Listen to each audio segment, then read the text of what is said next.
Thomas here with Much Props, going to give you another how-to video. Today we are doing something a bit special.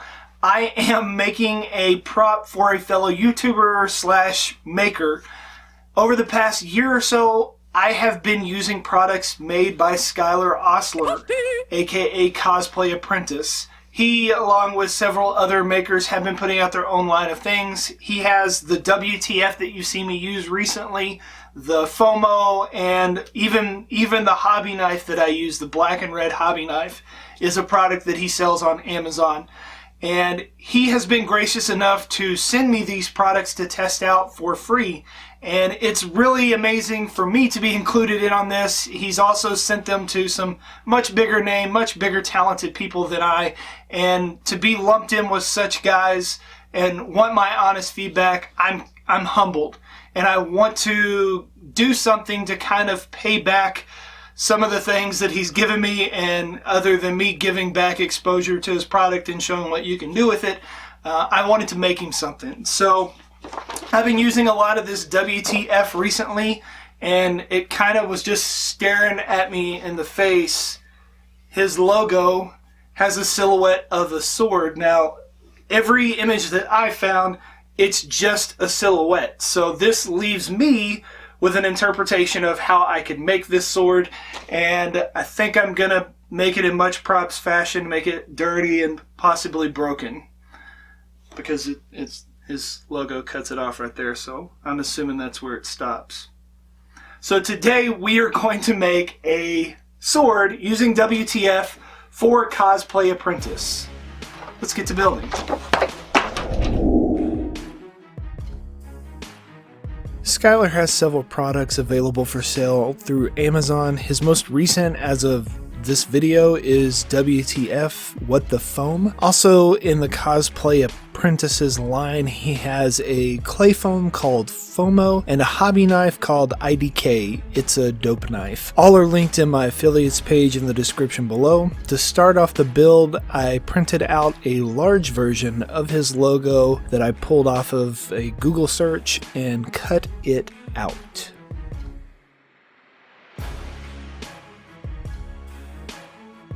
My paper was still wet from the ink, so I switched over to scissors. I will use this as a reference, comparing the size of parts to make sure I stay in proportion with his silhouette. Then I trace it onto some 6mm WTF.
Just to make it even sturdier, I added some wire by burning in a trench on the inside of the half and supergluing it into place. Make sure that you wear a respirator and work in a well-ventilated area while you do this. Protect your lungs.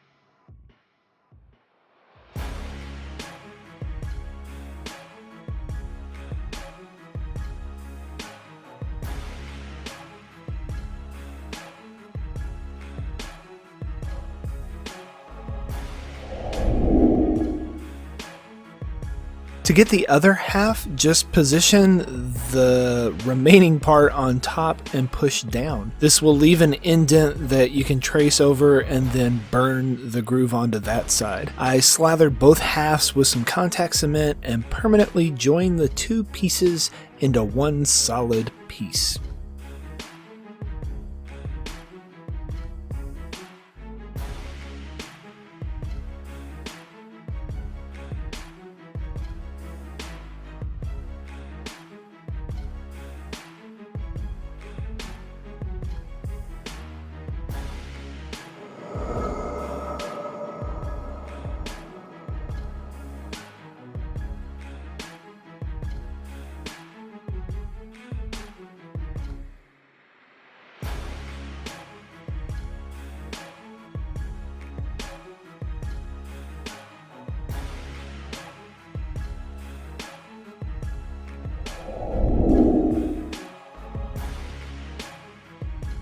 To make the crossguard, I cut out 4 of the same parts onto some 6mm EVA, cut a section for the grip to slide through in the middle too, and then glued it all together.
I wanted to show this mistake here because I do make them quite frequently. They just get edited out most of the time. I made this hole too wide. You can see the gap when I pull the crossguard on the blade. So to fix it, I just make a small rectangle plug, glue it into place, and cut a smaller slot for the handle to slide through.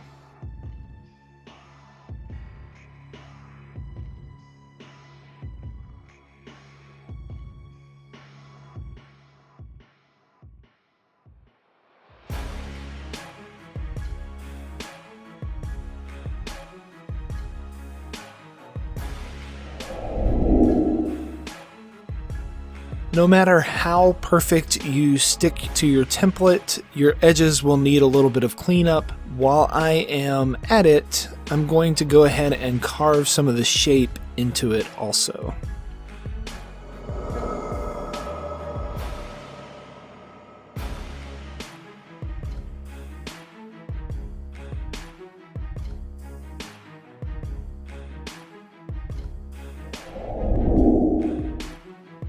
I found a piece of PVC that was close enough to the right size as my reference image. I can bulk it up with some foam here in a minute. I just need to carve a little of the edges off of my, I guess it would be the tang, to get it snug.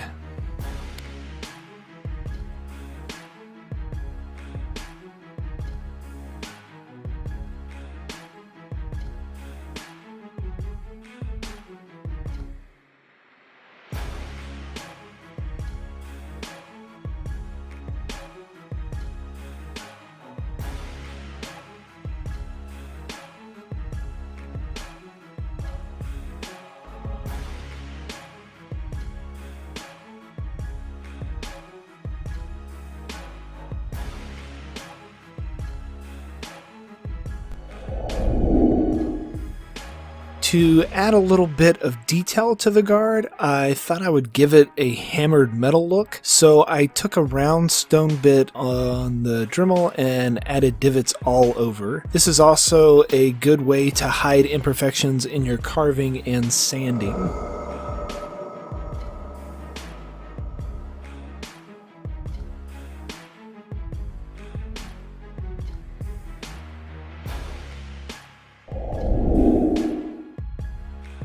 To make the pommel, I started with a 48mm EVA dowel, gave myself a target size with some circles on each end, and then marked where the bevels should meet in the middle. Once the bulk is cut out, refine it with a sanding drum and then smooth it all with a stone bit.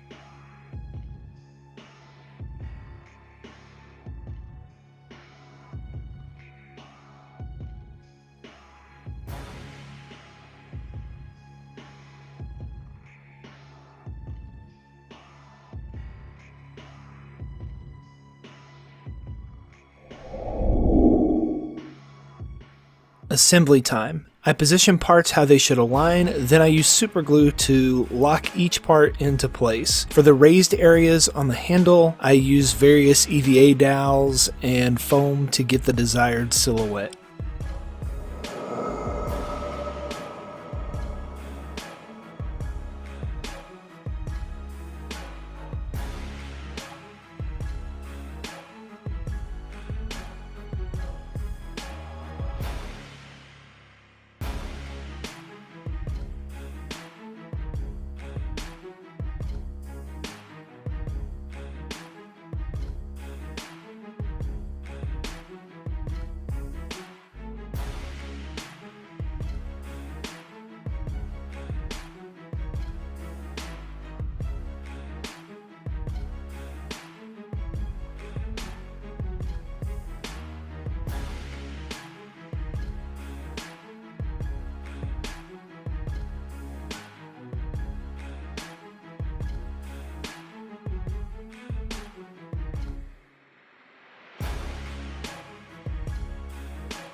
With the base of the build complete, now I can lay on some more layers of details using various foam and dowels. I also carve out spots to place jewels down. It was fun coming up with my own design within Skylar's sword design, kind of like a collaboration, if you will.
Two coats of Plasti Dip.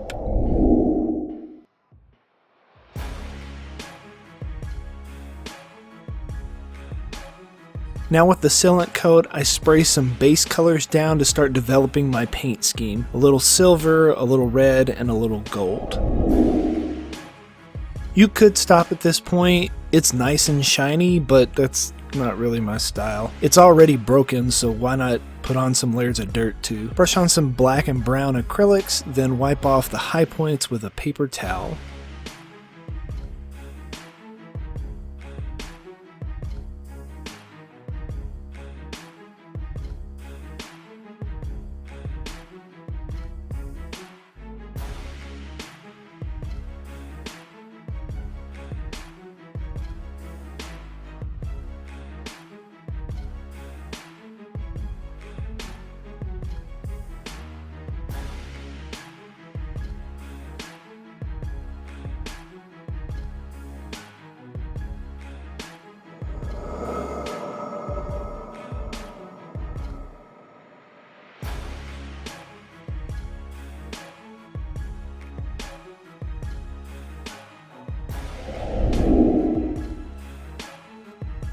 Found a pack of Valentine-themed foam gem assortments at the hobby store and just glued them into place.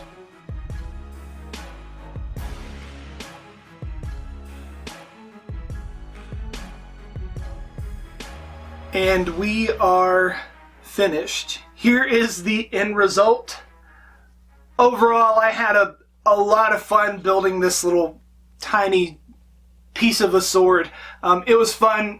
I started with his logo, printed it out to the size I was going to build it, and then used that as a reference to constantly be checking to make sure that I stayed true to the shape and all that stuff that is within his logo.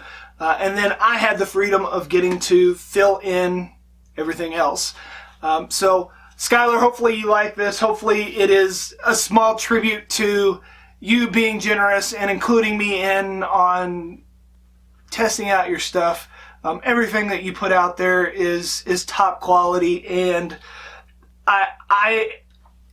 it's remarkable that in 2 years I went from 100 subscribers to getting people that I followed before I started YouTube sending me things to test out. So truly, thank you. For everybody else, I just want to say, if you like watching YouTubers, if you enjoy the things that they put out there, please support them, give them feedback, give them positive comments, and people like Skylar who are stepping out and putting out products for makers, purchase their stuff, test it out. You don't have to take my word for it. I mean, I have bought several of his things out of my own pocket just because I wanted to say thank you. So support them any way you can, even if it's just giving a comment down in the stuff below, or, you know, just whatever. Sharing their videos helps a lot. You have no idea. I sell stuff on Etsy all the time, and every time somebody buys something from me, I'm blown away that somebody would want that. So be supportive. Thank you guys for watching. Maybe you'll try and make one of these yourselves and impress your friends with your ability to build broken swords, so much so that there's not really a job for broken sword making. True. Maybe you'll get some. Yay! And inevitably, they're going to ask you, how'd you make that? You can give them one of these, tell them, much props. You really want to get a up-close view of it, don't you? There you go.